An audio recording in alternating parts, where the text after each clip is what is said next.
Hello everyone, welcome to my channel. तो बिना किसी देरी के शुरू करते हैं इस ड्रामा का हिंदी एक्सप्लेनेशन का एपिसोड 18। एपिसोड के स्टार्टिंग में हम देखते हैं कि नैन्सी जुआन के साथ बैठी होती है और उसे सॉरी बोल रही होती है कि ये सच मैं तुम्हें पहले नहीं बता पाई।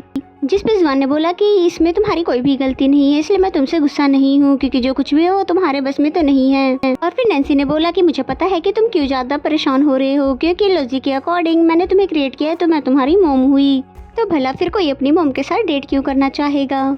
जबकि जुआन को तो उसकी बेवकूफ़ी वाली बातों पर हंसी आ रही थी और फिर कहता है कि मैंने तो ऐसा सोचा ही नहीं। और चलो मैं तुम्हें बता ही देता हूँ कि मैं किस लिए परेशान हूँ, क्योंकि मैंने ऐसा कभी भी नहीं सोचा था कि मैं इस दुनिया में एग्जिस्ट ही नहीं करता हूँ, बल्कि मैं तो इंसान भी नहीं हूँ। और पहले मुझे कम से कम इस बात की तसल्ली तो थी कि मैं एक एंशिएंट हूँ जो कि ट्रैवल करके यहाँ पर आया हूँ। और अब जब मैं सोचता हूँ तो मुझे पता चलता है कि वो सब कुछ एक झूठ था, क्योंकि मुझे कभी भी अपने बचपन के बारे में कुछ भी याद नहीं आया। जब मैं हूँ ही नहीं और मैं एग्जिस्ट ही नहीं करता तो मेरे जिंदा रहने का क्या मकसद है।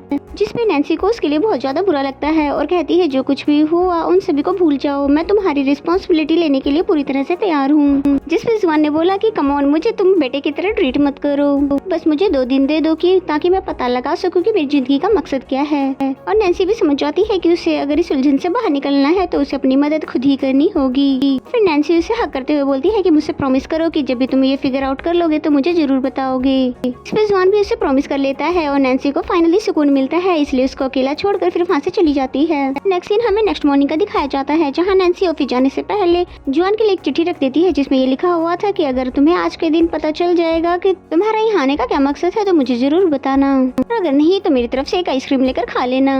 एंड देन ऑफिस का सीन दिखाया जाता है, जहाँ पर यकीन अभी जा ही रही थी कि तभी बाहर से ही उसे अपने टेबल पे काफी सारे गिफ्ट दिखाई दिए। लेकिन गिफ्ट्स देख ही रही होती है कि तभी पूरा स्टाफ उदास चेहरे के साथ उसके सामने आ जाता है। यकीन के पूछने पे लूजिंग ने बताया कि मैंने ही इन सबको बताया क्योंकि मैं इस बात को और सीक्रेट नहीं रख सकता था।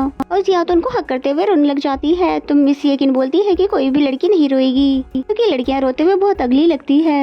मैं ये बिल्कुल नहीं चाहती कि मेरी प्यारी सी परियां अगली लगे। फिर यहाँ पर तो दोनों लड़कों ने ही रोना शुरू कर दिया। यकीन तो उन्हें रोने से बिल्कुल भी मना नहीं करती, उल्टा इनको चिढ़ाते हुए इनकी पिक्चर्स लेने लगती है। एंड देन फिर वो बताती है कि काफी सालों से मैंने इस कंपनी में रहकर बहुत ज्यादा मेहनत की है, इसलिए मैं अब काफी ज्यादा थक गई हूँ और आप लोग ऐसा समझो कि मैं जैसे वेकेशन पे जा रही हूँ। मेरा भी तो हक बनता है अपनी जिंदगी को अपने तरीके से जीने का। जब चाहो सो जाओ, जब चाहो उठो। और उसकी ये इमोशनल स्पीच सुनकर सभी लोग इमोशनल हो जाते हैं और उसे गुड लक करते हैं उसकी आने वाली लाइफ के लिए। फिर सभी एक साथ पिक्चर्स लेने लग जाते हैं। नेक्स्ट सीन में हमें जुकिन को दिखाते हैं, जिसे जैसे ही पता चलता है यकीन के रिजाइन वाली बात तो वो गुस्से में यकीन के पास आके कहने लगता है कि तुम कहीं भी नहीं जा रही और ना ही मैं तुम्हें जाने दूंगा। उसके इतने ज्यादा गुस्सा करने पर भी यकीन बहुत ही नॉर्मल रहती है और कहती है कि तुम जो कुछ भी कहना चाहते हो कह सकते हो, लेकिन मैं अपना माइंड बिल्कुल चेंज नहीं करूंगी। ये कुछ फाइल्स है जिन्हें मैंने चेक कर लिया है, तुम इस पे साइन कर लेना। और जुकिन उस फाइल को नीचे फेंकते हुए बोलता है, क्या तुम्हें कभी भी एक लम्हे के लिए भी मुझसे प्यार नहीं हुआ। इस पे यकीन उसे बिना नजरें मिलाए हुए कहती है कि मैं पास्ट की से कोई भी बात नहीं करना चाहती। ये सुनते ही जुकिन वहाँ से चला जाता है और यकीन रात भर ये ऑफिस में बैठकर यही सोचती रही। और फिर सभी के जाने के बाद नैन्सी उसके पास आती है उसका सामान लेने के लिए, जब यकीन ने उसको अपने पास थोड़ी देर के लिए बिठा लिया। और फिर ये दोनों एक साथ बैठकर बहुत सारी बातें करते हैं और यकीन उसे मोटिवेट करने के लिए कहती है कि मुझे तुम पे पूरा भरोसा है कि तुम एक दिन जुकिन की तरह एक अच्छी राइटर बन जाओगी। कि नैन्सी को तो खुद पे ये यकीन नहीं था कि वो जुकिन की तरह एक अच्छी राइटर बन सकेगी, लेकिन यकीन ने ये कह दिया है तो यकीनन वो ये कर सकती है। एंड देन काफ़ी टाइम साथ में बिताने के बाद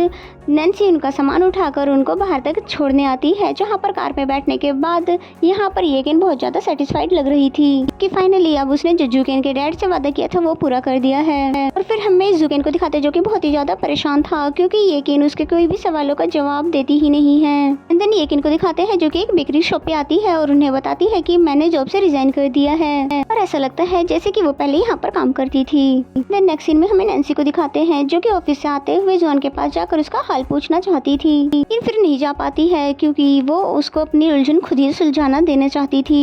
एंड देन जॉन को दिखाते हैं जो कि अंधेरे में बैठकर यही सोच रहा था कि आखिर उसकी लाइफ का क्या मकसद है। एंड नैन्सी को देखते हैं जो कि अपनी मॉम से आज रात उनके साथ सोने के लिए पूछती है। मॉम ने भी उसको अपने पास सुला लिया और फिर बातों ही बातों में पूछती है कि क्या आप बता सकती हैं कि हम इंसानों की जिंदगी का क्या मकसद है। और फिर मॉम तो उसके लिए वरीड हो जाती है और पूछती है कि अगर क्या बात हुई है मुझे पूरी बात बताओ, क्योंकि तुम यूजुअली ही ऐसी बातें नहीं करती हो। जिस पे नैन्सी ने बोला कि ऐसा कुछ भी नहीं है, बस मेरा एक दोस्त है जो कि अपनी लाइफ को यूजलेस समझता है, इसलिए मैं बस उसकी हेल्प करना चाहती हूँ। फिर मॉम भी बहुत प्यार से बताने लगती है कि कोई भी इंसान जब पैदा होता है तो उसे बिल्कुल नहीं पता होता कि उसकी लाइफ कैसे होने वाली है, बल्कि अपने पेरेंट्स भी हम अपने लिए खुद ही चूज नहीं करते। और इसका मतलब तो ये हुआ कि हम अपनी लाइफ खुद ही बनाते हैं अपनी फेवरेट एक्टिविटीज करके। हाँ, मगर ये जरूरी नहीं है कि लाइफ की हर एक चीज हमारे अकॉर्डिंग चले। कुछ चीजों पे हमें भी कॉम्प्रोमाइज करना पड़ता है। और अपनी मॉम की बातों से बहुत ज्यादा मोटिवेट हो जाती है, इसलिए खुश होकर वो उन्हें गुड नाइट कहकर अपने रूम में चली जाती है। नेक्स्ट सीन में हमें जुआन को दिखाया जाता है जो कि ऑलरेडी इन सभी चीजों के बारे में बहुत ज्यादा सोच चुका था। फिर नैन्सी की रखी हुई चिट पड़ता है और फिर हवा खाने के लिए बाहर आ जाता है। और नींद तो नैन्सी को भी नहीं आ रही थी, इसलिए उसे देखते ही उसको बताने लग जाती है कि मॉम ने लाइफ के बारे में क्या समझाया। तुम भी सब कुछ भूल कर वही करो जो तुम्हें पसंद है, और इस तरह से तुम्हें भी अपनी लाइफ का मकसद मिल जाएगा। जिस पे जुआन उसको इस तरह से सोचने के लिए मना कर देता है, और इस बारे में सोचने के लिए मैं खुद ही काफी हूँ। जिस पे नैन्सी ने बोला कि तुमने सोचने के साथ साथ तो खाना पीना भी छोड़ दिया है। अगर ऐसा ही चलता रहा तो मेरा हैंडसम सा बॉयफ्रेंड अगर अगली बन गया तो देखो मैं तुम्हें फेयरी को वापस कर दूंगी। जुआन को उसकी बातों से काफी ज्यादा मोटिवेशन तो मिलती है, लेकिन उसे अभी भी एक बात का अफसोस है कि उसे बचपन के बारे में कुछ भी नहीं याद है। नैन्सी को उसकी मुंह से ये बातें सुनकर बुरा लगता है और कहती है कि तुम फिक्र मत करो, मैं तुम्हारी पूरी रिस्पॉन्सिबिलिटी लूंगी। और फिर दोनों ही एक दूसरे को गुड नाइट कहते हुए वहाँ से चले जाते हैं। और फाइनली जुआन को भी चैन की नींद आती है।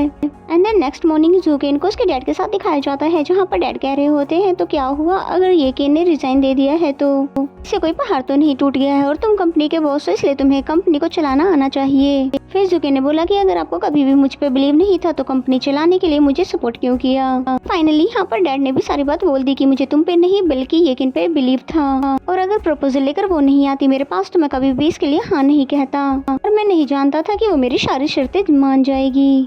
जिस पे वो भी बेचैनी से पूछने लग जाता है कि आपने क्या शर्तें रखी थी। जिस पे डैड ने बोला कि मैंने उसके कभी भी तुम्हारे साथ रिलेशनशिप में आने से मना किया था, नहीं तो मैं अपनी इन्वेस्टमेंट वापस ले लूंगा। पर मुझे क्या पता था कि वो अपनी बात की इतनी ज्यादा पक्की होगी। मैंने तो बस उसे डराने की कोशिश की थी, कहीं वो तुम्हारी प्रॉपर्टी का कोई फायदा ना उठा ले। जूकिन ये कहते हुए चला जाता है कि मैं आपके लिए वे एक रुपए को वापस कर दूंगा। हाँ, आपको कोई भी हक नहीं बनता मेरी लाइफ को कंट्रोल करने का।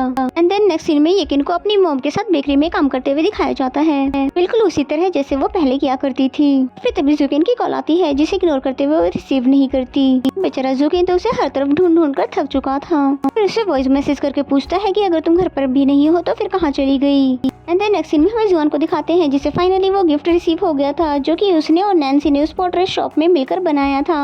नैन्सी ने कहा था कि ये वाला गिफ्ट हमेशा हम दोनों को एक दूसरे की याद दिलाएगा। और फिर तभी नैन्सी ने उसे हेल्प की आवाज लगाई, जिसकी वजह से उसे टेलीपोर्ट होकर वहाँ जाना पड़ा, और उसने खुद को देखा कि एक बच्चे के झूले में आ गया है। और इतना ही नहीं, नैन्सी ने तो उसे चूसनी भी पकड़ा दी और कहती है हमारी फैमिली में तुम्हारा स्वागत है। साथ ही कहती है अब से तुम हमारी फैमिली के मेंबर हो, और जब जो बचपन तुमने नहीं देखी है वो सभी मैं तुम्हें दिखाना चाहती हूँ। और फिर उसे बच्चों की तरह पढ़ाने लग जाती है और चुपके से उसे एक कॉमिक बुक भी दे देती है, और फिर टीचर बनकर उसको पकड़ भी लेती है। फिर कहती है कि तुम्हारा सारा ध्यान तो कॉमिक बुक पर था, इसलिए अब तुम्हें सजा मिलेगी, इसलिए क्लास के बाहर जाओ और खड़े हो जाओ।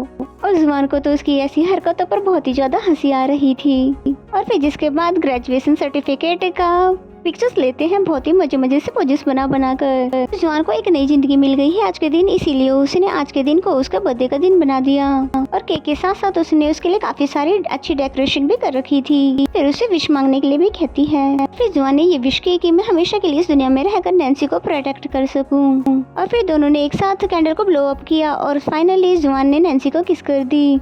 इसका मतलब ये हुआ कि जुआन यहाँ पर रहकर अपने आप को एक्सेप्ट कर चुका है और बस वो नैन्सी के साथ ही रहना चाहता है।